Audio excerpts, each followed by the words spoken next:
Curieusement, l'Esprit Saint est peut-être des trois personnes de la Trinité, celle qui semble la plus mystérieuse à nombre d'entre nous. Alors même que l'Esprit Saint, depuis l'origine de l'Église, devrait être celui qui nous fait toucher du plus près la présence de Dieu, de la manière la plus concrète, la plus directe au cœur de notre vie, c'est un fait. Nous avons du mal à nous le représenter, c'est pourquoi nous avons recours généralement à des symboles, à des images pour mieux comprendre qui il est. Le texte que nous venons d'entendre dans le livre des Actes nous parle d'abord d'un vent violent, d'un souffle très concrètement perceptible par les disciples. Et qu'y a-t-il de plus quotidien pour nous que de faire l'expérience du souffle, ne serait-ce que parce que nous avons besoin d'air pour respirer. On vit comme on respire et peut-être qu'il nous faudrait croire comme on respire. Chaque respiration est en soi une expérience spirituelle, nous faisant réaliser à la fois notre besoin vital d'oxygène et aussi notre besoin vital du souffle de Dieu. Le texte parle ensuite d'un feu. Non pas d'un feu qui embraserait la communauté des disciples tout entière dans un seul feu, mais un feu qui vient reposer sur chacun spécifiquement, comme s'il y avait un don singulier, brûlant et resplendissant d'Esprit Saint pour chacun des disciples et du coup aussi pour chacun des chrétiens.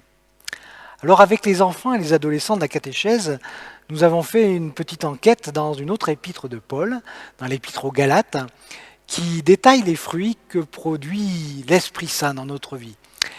Alors on les a listés, ça se trouve dans Galates 5, vous connaissez sans doute ces 9 fruits, l'amour, la fidélité, la joie, la patience, la douceur, la paix, la bienveillance, la maîtrise de soi, la bonté.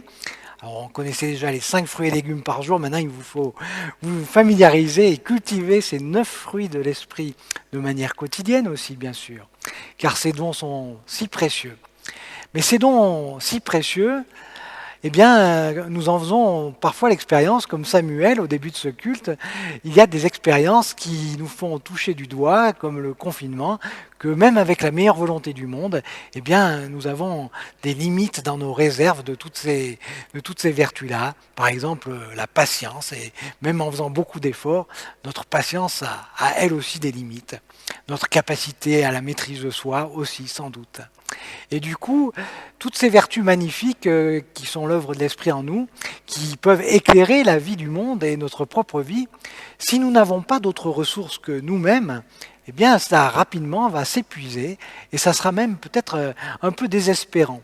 Parce que si on désire vivre une vie dans la même clarté, certes, on peut, par exemple, si par exemple on dirait que notre vie elle serait un peu comme cette mèche de coton, eh bien, si on désire brûler du feu d'esprit et développer en nous-mêmes eh bien, ces fruits de l'esprit, ces facultés-là, eh bien, on regarde ce que ça donne et évidemment, on s'enflamme, mais assez rapidement, on change de couleur, on devient moins brillant et moins lumineux, et puis très rapidement, vous voyez, très rapidement, notre vie semble s'éteindre parce que l'on s'est consumé.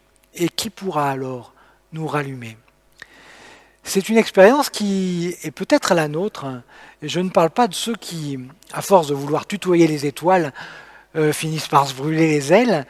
Je parle de ceux qui, avec beaucoup de générosité, parfois ont voulu vivre simplement les valeurs de l'Évangile, et puis qui ont l'impression à un moment d'avoir vidé leur batterie, d'avoir fini leur stock, épuisé leurs forces, qui, à force de se consumer, se demandent si même un jour le feu de l'Évangile en eux ne va pas finir par s'éteindre et devenir comme ce petit tas de cendres. Et vous voyez que la flamèche qui est encore là ne va pas tarder à s'éteindre. Et ça y est. Alors, avec les enfants de la catéchèse, j'ai cherché une troisième image qui permettrait aussi d'éviter de penser que eh bien, nous serions condamnés à nous consumer et puis finir à ne plus donner grand-chose. Alors je suis allé chercher cette troisième image chez un ami copte, un évêque égyptien dont je vous ai déjà parlé, que j'apprécie beaucoup, et qui s'appelle Amba Thomas.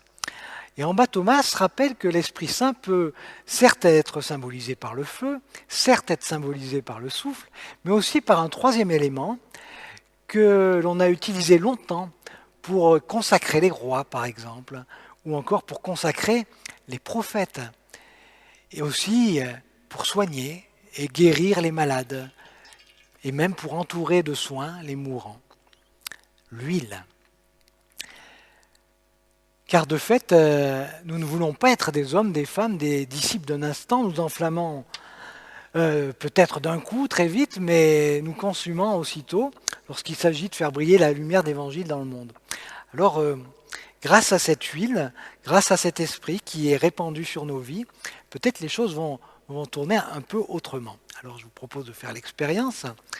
On va, voilà, laisser un peu imbiber, imprégner toutes les fibres de notre existence par cet esprit, par cette huile de bénédiction, cette huile d'onction. Voilà. Et puis on va regarder comment les choses tournent. Il faut prendre un peu de temps toujours. Parfois, on voudrait être tout de suite immergé, mais là, c'est un baptême qui prend un peu de temps. Ce coton s'appelle un coton hydrophile. Et je crois que notre vie, elle est faite aussi, elle est spiritophile, on pourrait dire. Elle aime être imprégnée de l'esprit, mais il faut prendre un peu de temps pour cela. Peut-être dans la prière, peut-être dans l'écoute, dans l'espérance, dans l'attente.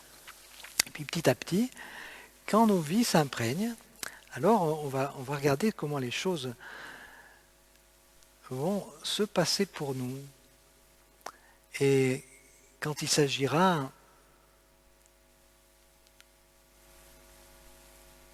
d'allumer sa vie au feu de la parole, alors oui, les choses sont un peu différentes. Vous voyez que petit à petit, ah oui, c'est une vraie flamme. Ah oui, c'est une vraie clarté, bien comparable à la clarté initiale. Et puis, vous voyez que peu ou pas de fumée, mon morceau de coton reste quasiment intact, il donne sa lueur tranquillement. C'est donc qu'il nous faut non seulement le souffle et la flamme, mais il nous faut encore l'huile de l'esprit pour qu'elle puisse imprégner toutes les fibres si multiples de notre existence, que ce soit vraiment l'Esprit de Dieu qui brûle en nous et non pas nos maigres ressources que nous consumions, que ce soit la vie même de l'Esprit de Dieu qui puisse se partager, qui puisse illuminer et notre vie et notre monde. Alors cette image que nous avons partagée avec les enfants, elle peut aussi peut-être parler aux adultes que nous sommes, et j'espère qu'elle pourra aussi parler à toute notre paroisse, à l'heure où nous réfléchissons à ce monde d'après, à cette église d'après, alors que dimanche prochain nous pourrons à nouveau nous rassembler ici, que nous sachions nous laisser imprégner de l'Esprit Saint. C'est lui qui nous forme et qui nous constitue en corps du Christ, nous l'avons entendu dans la lettre aux Corinthiens.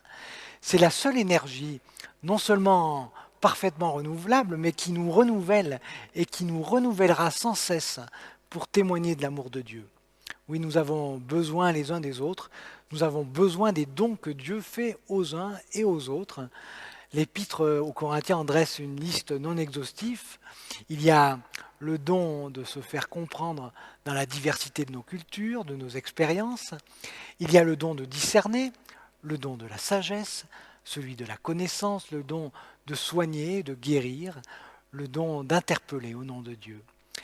L'Épître aux Corinthiens nous l'a redit, c'est l'Esprit qui nous saisit chaque fois que nous reconnaissons le Christ comme Seigneur. Alors, laissons l'Esprit être souffle, être feu, laissons-nous imprégner par cette onction bienfaisante, nous qui avons été baptisés dans l'Esprit Saint. C'est lui qui nous est promis aujourd'hui. Grâce soit rendue à Dieu. Amen.